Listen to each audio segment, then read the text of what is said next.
Tinawag na fake news ng Malacanang ang mga bagong akusasyon ni Vice President Sara Duterte laban sa Marcos administration. Ibinuking ng Vice Presidente sa publiko ang mga oflo na nangangailangan ng atensiyo at wala umanong natatanggap ng tulong mula sa pamahalaan.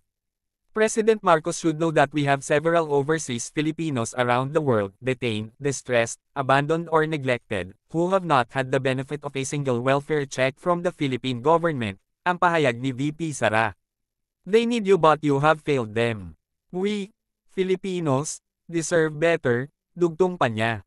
Ito'y matapos malaman ng Vice Presidente na ilang opisyal ng Philippine Embassy sa The Hague, Netherlands ang bumisita sa kanyang amang si dating Pangulong Rodrigo Duterte sa kulungan para bigyan daw ito ng welfare check. President Marcos should know that we have several overseas Filipinos around the world detained, distressed, abandoned or neglected who have not had the benefit of a single welfare check from the Philippine government. They need you but you have failed them. We, Filipinos, deserve better, ang pahayag pa ni VP Sara.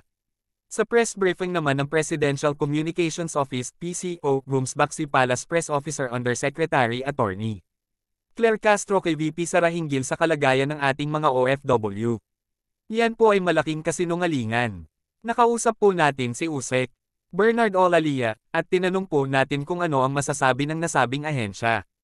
Mayroon po tayong Migrant Workers Office o MWO na nasa mga destinasyon o mga bansa na malakas o malaki ang populasyon. So lahat po ng mga kinakailangan o pangangailangan ng ating mga kababayan sa ibang bansa, especially the OFWs ay tinutugunan ng ating gobyerno, at yan din po ang nais ng ating Pangulo, paglilinaw ni Castro. Lahat ng pangangailangan ng mga OFWs, ng mga kababayan nating nasa ibang bansa, dapat matugunan agad-agad, aniya pa. Sa katunayan, may records ang Department of Migrant Workers, DMW, sa mga Pilipinong nabibigyan nila ng assistance. At ayon sa record po ng DMW, lahat ng humihingi ng tulong sa kanila, 100% nilang natutugunan, at may records po sila.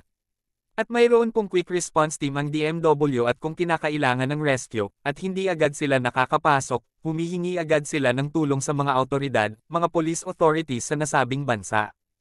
Kaya ito pong binabanggit ng Vice Presidente na walang naitutulong sa mga OFWs, it is another fake news, diretsahang sabi pa ni Castro.